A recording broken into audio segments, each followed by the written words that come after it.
Hello and welcome. My name is Stuart Porter. I'm a lecturer in physiotherapy at the University of Salford and I'm an author with Elsevier.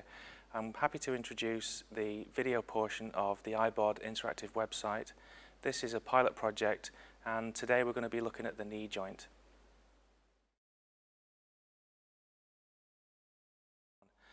The first thing we're going to do is start at the basics and work up. We're going to start talking about the bones of the knee joint, and there are 4 bones that we need to consider.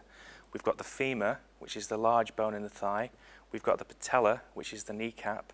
We've got the tibia, which is the main weight-bearing bone of the leg, lower leg. And we've got the fibula. So we're going to talk about those one at a time in detail.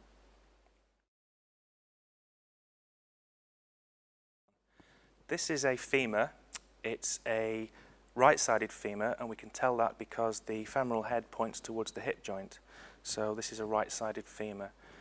The femur is the longest bone in the leg, a very strong bone.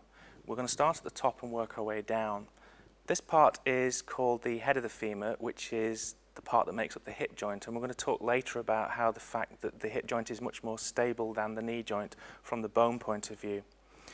The head of the femur is roughly spherical, and in life it's covered by articular hyaline cartilage, which is a fantastic substance which is like a wet sponge, which allows load to be distributed evenly, and it can regenerate itself to a degree as well. Moving down, we have the femoral neck, which is very important because it very often breaks in the elderly in particular. We have a neck which is made of cancellous bone, which is like the bubbles in a chocolate bar. It's very light, but it's also very strong. This big bump here is called a greater trochanter, and it's big because some big powerful muscles attached to it. Working our way down, we have a smaller bump called a lesser trochanter, which some other muscles attach to. And then working our way down, we're into the shaft of the femur. And if I hold the femur sideways on, you can see that it's actually bent. That's intentional, and that's what a real bone would look like. And it's bent because that's a much stronger shape. Biomechanically, it takes stress much better. If we could cut this in half, it will be circular, as opposed to the tibia, which we'll see later is triangular in shape.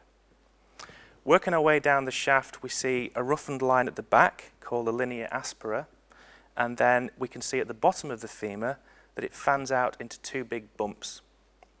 The big bumps are called condyles. We have a condyle on the inside called the medial femoral condyle, and we have a condyle on the outside called the lateral femoral condyle.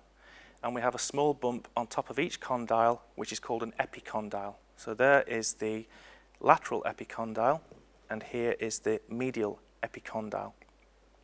We also have a small bump, a roughened area here on the inside of the bottom end of the femur called the adductor tubercle, which we'll show you later on a living model.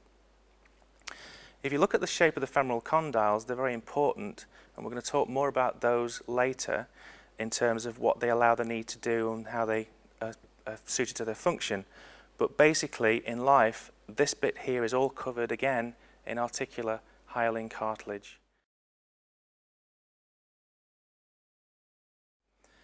This is a human tibia. It's different from a femur. It's smaller, and in cross-section is actually triangular. And it's not bent, it's straight. We're going to start at the top and work our way down to the bottom of this bone. Looking at the top of the tibia, we can see that it fans out into what's called a tibial plateau. This is the part of the knee that meets the femoral condyles that we showed you earlier on in the clip. We have a medial tibial plateau and a lateral tibial plateau. And we're going to show you later on what sits on top of these, but for now, we also can see 2 little spikes of bone called tubercles of intercondylar eminence, or tibial spines. That's where your cruciate ligaments come from. If we look at the tibia from the side, as I say, we can see that it's straight, but we can also see a big bump here. This is called the tibial tubercle, or the tibial tuberosity, and that's important because that's where the powerful quadriceps muscles grab onto the tibia. And in somebody who's very muscular and very athletic, that will be even bigger. This actually came from somebody who wasn't particularly well built. If we work our way down, we can see that the tibia has 3 borders. In life, a fibula joins onto the side of it and articulates at the top and at the bottom. At the top, it articulates in the superior tibiofibular joint, and at the bottom, it articulates at the inferior tibiofibular joint. Working our way down to the very bottom of the tibia, we can see this lump of bone here, which is called a malleolus. Two of them together are called malleoli, and they form the ankle joint. The medial malleolus is actually part of the tibia, whereas the lateral malleolus is actually part of the fibula, which we don't have here at the moment. And if we look underneath, this is where the ankle joint sits, okay? And again, as with the femur, the top and the bottom are lined with this articular hyaline cartilage as a shock absorber.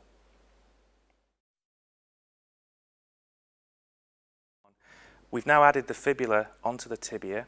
The fibula, as you can see, is a very thin, slender bone, which acts really as a brace for the tibia and also muscle attachments as well. A lot of small muscles attached to the fibula.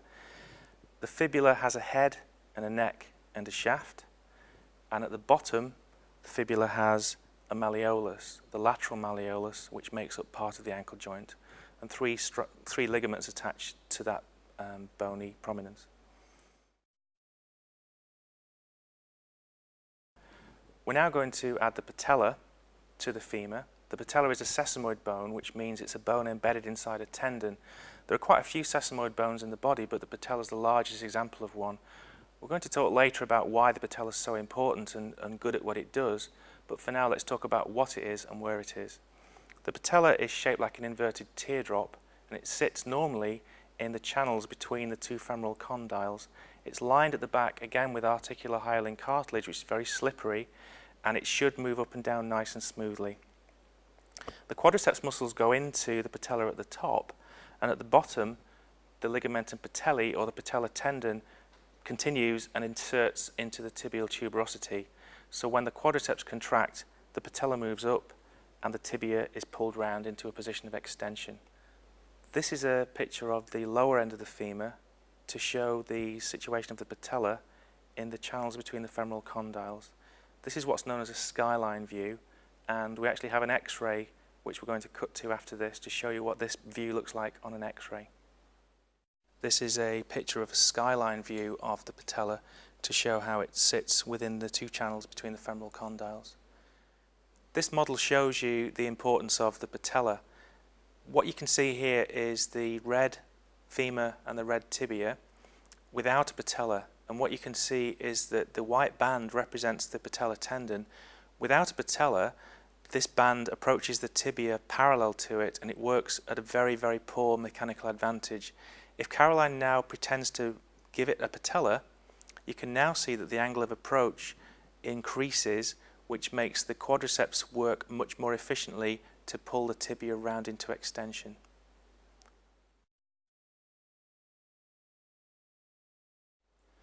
There is one more bone which not everybody has, which is just for interest really. It's called a fabella. And in 10 to 20% of the general public, in the lateral head of the gastrocnemius, there's a tiny sesamoid bone which looks like a pea on an X-ray. Not particularly significant, but it's just nice to know. This is an X-ray of a knee from the lateral side to show you what a fabella looks like, which is arrowed.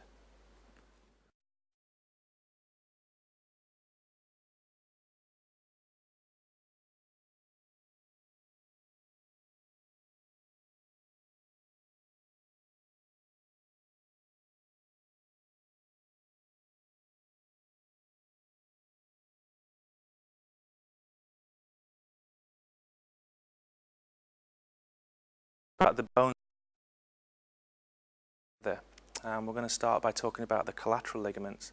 Collateral means either side, and it makes perfect sense to put ligaments on either side of the knee joint. If we put the ligaments at the front and the back, that wouldn't work because they'd get in the way. So what we do is we put a ligament on the inside and a ligament on the outside of the knee, which are mainly responsible for controlling excessive movement sideways in the knee.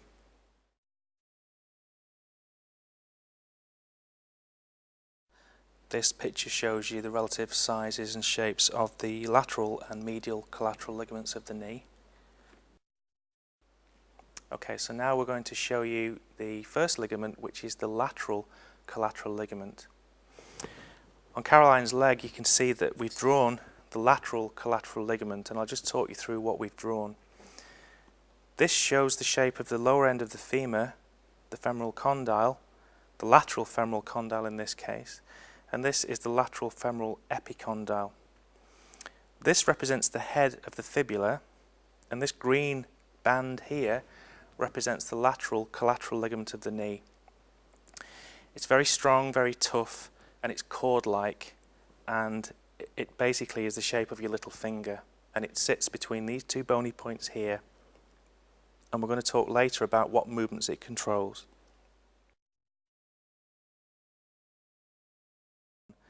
This is the medial collateral ligament. We've drawn it in green here. This shows you the medial femoral condyle and the medial femoral epicondyle. Here we have the medial side of the tibia, and we have the medial collateral ligament going between the two bones. It's different in shape from the lateral collateral ligament. The medial ligament is a broad flat band which also inserts part of its fibers onto the medial meniscus, which is not the case on the lateral side of the knee. That's one of the reasons that the medial meniscus is so commonly injured in conjunction with injuries to the medial collateral ligament. The medial collateral ligament is about 9 or 10 centimeters long. The collateral ligaments at the knee are actually very complex ligaments, but for today what we're going to talk about is one of the most important functions, which is controlling excessive lateral and medial movement of the tibia. Excessive medial movement of the tibia is called varus, and excessive lateral movement of the tibia is called valgus. And therapists need to be able to do tests to see whether these ligaments have been damaged or torn. So I'm going to show you very quickly how to do this now. It's quite common to damage the medial collateral ligament or even to snap it completely. If we have a patient with a suspected medial ligament problem, we can test for this by doing what's called a valgus stress test, which is quite simply if we hold onto the leg, flex the knee to about 20 or 30 degrees and apply a force with my right hand, trying to elicit an abduction movement of the tibia. If the leg moves too far, that suggests that the ligament's been completely ruptured. If that is painful, it suggests that there is intermediate damage of the ligament, maybe just a few fibers that are torn. And that's called a valgus stress test. If we had a patient with a suspected lateral collateral ligament injury, we would do what's called a varus stress test. And this involves taking the tibia medially in an attempt to elicit any pain or instability. If the tibia moved too far medially, it may suggest a rupture of the ligament, or if it was painful, it may suggest an intermediate injury with a few fibers being torn. So that's called a varus stress test.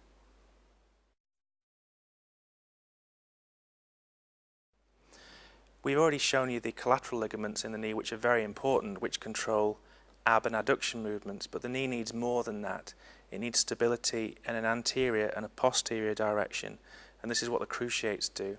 The cruciate ligaments are extremely complicated and very, very important. The cruciate ligaments, as I've already said, control anterior and posterior movement of the tibia. They also control the locking mechanism of the knee, which we'll talk about later. They control extension and they control flexion. The cruciate ligaments are very important in proprioception, which is the body's satellite navigation system. That means that the knee joint needs to send impulses to the brain all the time, telling it what's happening. The knee joint is inherently, from the bone point of view, unstable, whereas the hip joint is, from the bone point of view, very stable. It's like an egg in an egg cup. If you put the femur on top of the tibia, they don't fit together particularly well. That makes it very important that there are ligaments which act as satellite navigation to allow the body to control movements, to maintain mobility and stability. We can't actually palpate the cruciate ligaments, but to give you an idea about where they are, if I drew a line through Caroline's knee going that way and a line going down that way, where the two lines cross, that will be where the cruciate ligaments are. So they're deeply buried between the femoral condyles. This picture shows you the anterior and posterior cruciate ligaments in situ in a knee joint. This is a magnetic resonance image scan of an anterior cruciate ligament, which is arrowed in both cases, and you can see how deeply seated within the knee joint it is. We're going to show you how to test to see if somebody's snapped their anterior or their posterior cruciate ligaments. And if we now go down to Caroline's knee, we can show you the movements that we're trying to achieve. This green arrow represents the movements that will be excessive if she'd ruptured her anterior and her posterior cruciate ligament.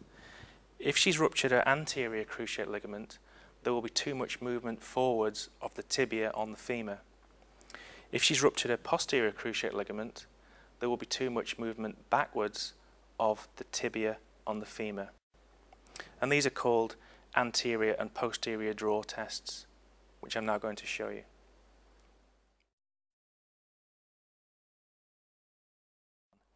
If we suspect that Caroline has a ruptured anterior cruciate ligament, there's a way that we can test to elicit excess movement, and it's called a PA draw test, or an anterior draw.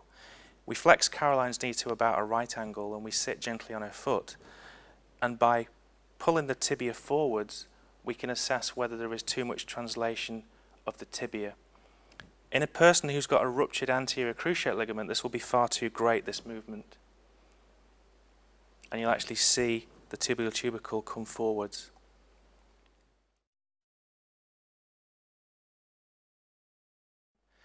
If we suspect that Caroline has ruptured her posterior cruciate ligament, we can do a test to see if there's excessive movement of the tibia. In this case, the movement will be posteriorly of the tibia on the femur. So we flex Caroline's leg to approximately a right angle. We sit on her foot gently, and by putting our thenar eminences on the anterior border of the tibia and pushing, we can elicit excess movement of the tibia on the femur. And that's called an AP draw because we're going from anterior to posterior, or it's also called a posterior draw. And a positive result would be excess movement posteriorly of the tibia on the femur.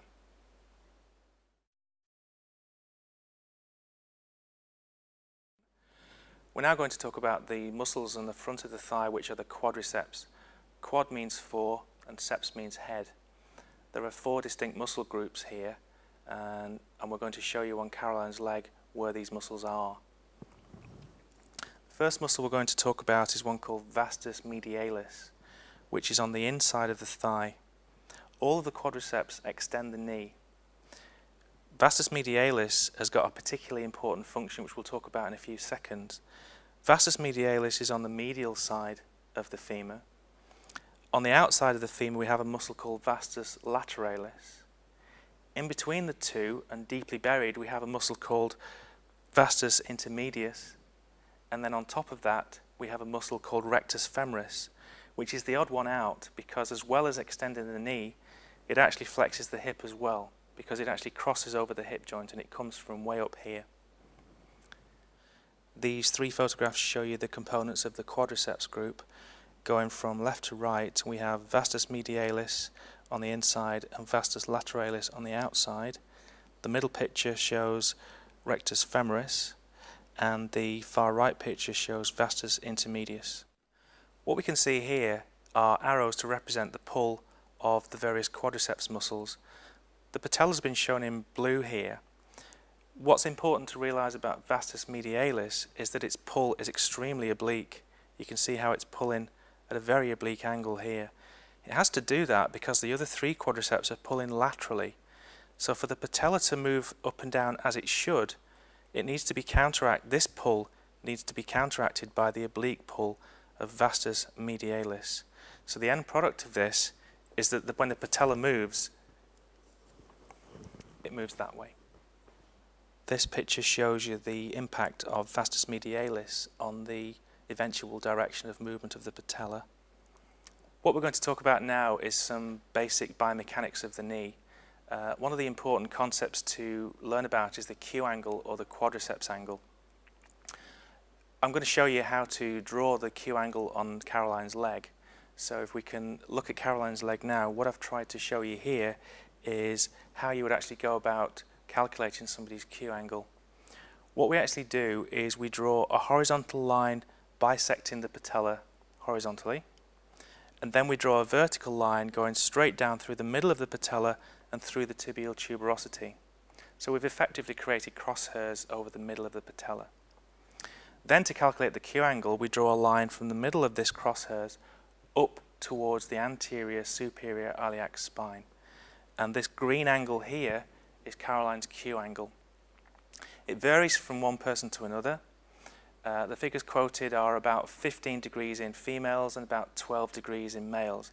Females have a larger Q angle because they tend to have a slightly wider pelvis, and the femurs tend to come in at a slightly steeper angle.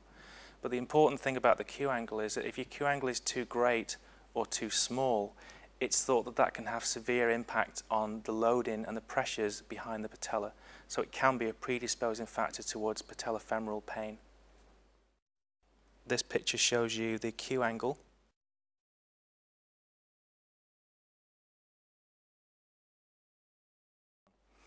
Now that we've talked a little bit about the quadriceps, we're going to talk about the hamstrings.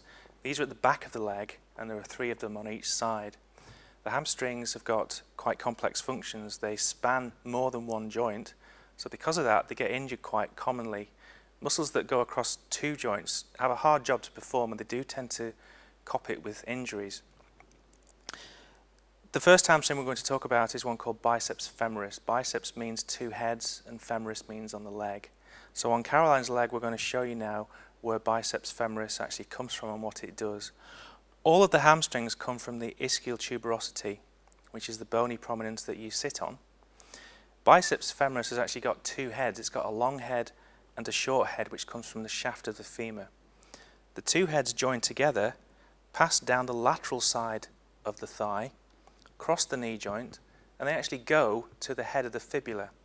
And an easy way to find biceps femoris is if I say to Caroline, can you bend your knee, and can you pull against me as hard as you can actually trace the tendon all the way down to the head of the fibula. So if we just stop and think for a moment about what these hamstrings may do, any muscle which is at the back of the hip will extend the hip. So Caroline, if you can lift your leg off the bed, all the hamstrings do that movement, okay, and down. Because the hamstrings go across the back of the knee, they all flex the knee. So again, if you can bend your knee for me. And there's one more function which quite often students forget. Because biceps femoris goes to the outside of the leg, it's like pulling the reins on a horse. It will actually rotate the leg laterally as well. The other 2 hamstrings that we need to think about are called semimembranosus and semitendinosus. Like biceps femoris, they all come from the ischial tuberosity, but these 2 muscles stay close together and pass down the medial side of the back of the thigh. So I'm going to show you on Caroline exactly where these muscles are now. The ischial tuberosity, as we've already said, is the bony prominence that we sit on where all the hamstrings come from. Semitendinosus and semimembranosus pass down the medial side of the back of the thigh, and they cross the knee joint. Because they are at the back of the thigh, all of the hamstrings will extend the hip. So Caroline, if you can lift your leg up and down. Because semimembranosus and semitendinosus cross the back of the knee joint, they will also flex the knee. Caroline, if you can bend your knee and down. And one more thing, like biceps femoris will laterally rotate, because these are the 2 hamstrings pass to the inside of the tibia, the medial aspect of the tibia, they will turn the foot in. So they will internally rotate the tibia on the femur. These 3 pictures show you the positions of the hamstring muscles. Going from left to right, we have the biceps femoris. In the middle, we have semitendinosus. And on the far right, we have semimembranosus.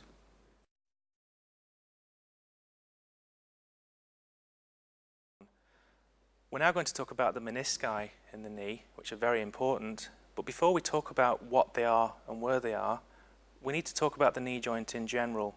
And it's important to realize what makes the knee joint stable and what makes it unstable. So we've made a little model that we can show you here. This box represents the top of the tibia. And as you can see, it's stylized obviously, but the tibia is basically flat. So we have the situation where we have round femoral condyles which tend to want to roll off and don't want to stay put, which is one of the reasons why we have to put very strong ligaments in there in the first place. If we just had femoral condyles, which we've represented by this model here, they would tend to roll off whenever we flexed and extended the knee, which obviously wouldn't be good. So we need some sort of restraint mechanism. So we have restraints at either side to hold the femoral condyles in place. We have cruciate ligaments inside to stop excessive movement backwards and forwards, but we still need more. So what we have are two croissant-shaped pieces of fibrocartilage called menisci. And these basically sit on top of the tibia. They're not perfectly spherical, but their job is to basically cradle the femoral condyles and hold them in check. By doing so, they allow the movements of the knee to occur normally, which is very complicated. Years ago, people used to take out menisci thinking that they weren't very important, but now we realize just how important they are. So if possible, we'll try and save them. They can actually be sutured and they will regenerate, especially if they're torn in the periphery. Okay, so what we can see here is what the menisci actually do. And if I represent flexion and extension of the knee on this model, you can see how the menisci actually control and cup the femoral condyles. That's important for stability first of all, but also it's important because what now happens whenever I flex and extend my knee, I'm washing synovial fluid all over my femoral condyles, which wouldn't happen if I didn't have these menisci. So people that don't have menisci are more at risk of cartilage degeneration in later life, partly because they don't have these menisci which act like a sponge on a window, keeping it nice and moist, which is the way that articular cartilage is fed. The menisci are also important in controlling the way that the knee joint locks into place, because the knee joint isn't a hinge joint, it's a modified hinge. In the final 30 degrees of knee extension, the tibia actually locks laterally into place. So because of that, you need a muscle to unlock it. It's not just a pure hinge joint. So that's what the menisci do, and we're now going to look in a bit more detail about where they are and what shape they are. This picture shows you the relative sizes and shapes of the medial and the lateral menisci in a normal knee joint. The menisci are not quite the same shape. The medial one and the lateral one have slightly different shapes and slightly different functions, and slightly different attachments as well. They're actually anchored to the tibia by what's called a coronary ligament, which means crown, which holds the ligament onto the tibia. And they are slightly different shapes as well. So if we pan down and have a look, I've tried to show you here what the menisci actually look like. The medial meniscus is much more of an elongated C shape, and the lateral meniscus is more spherical. And that's important because that's one of the ways that this locking mechanism of the knee is controlled. Okay, and here is actually a knee replacement, the femoral part of a knee replacement, and we can see now how that snuggles up and sits on there.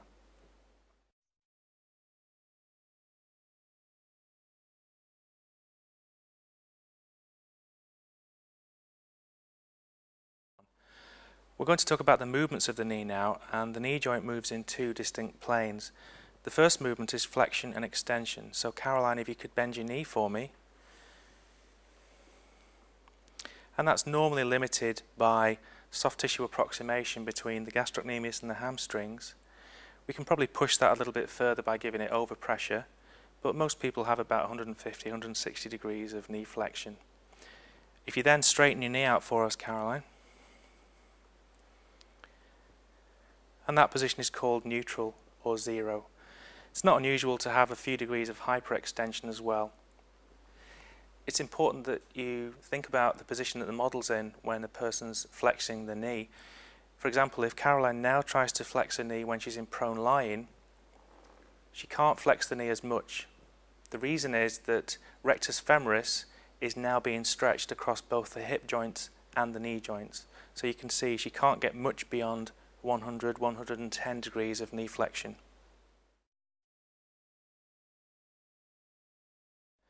The other movement which is possible in a knee joint is rotation, and this isn't possible when the knee is extended, which is fully closed packed and locked into place, but when Caroline flexes her knees, she can rotate the tibia internally and externally.